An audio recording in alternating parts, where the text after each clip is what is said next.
নমস্কার, আজকে আমি শেয়ার করব আপনাদের সাথে আমার গ্যাস স্টোভ কীভাবে আমি ক্লিন করি, পরিষ্কার করি।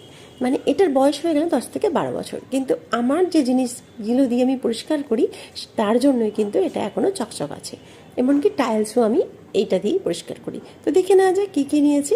একটা লিকুইড সোপের বোতল ছিল, সেটাকে ফেলে দিয়ে কিছুটা আমি ভিম লিকুইড ঢেলে নিয়েছি। তার মধ্যে খাবার সোডা দিয়েছি 4 চামচ মতো।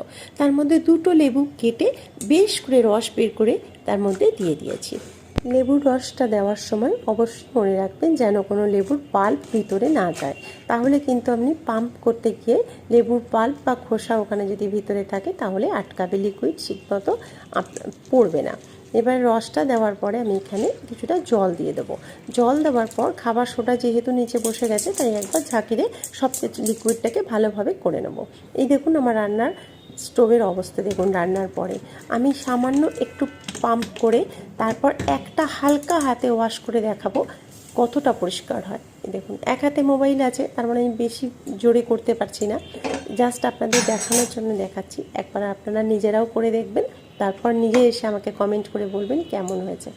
তো যদি ভালো লাগে গৃহিণীদের, লাইক কমেন্ট শেয়ার অতি অবশ্যই করবেন।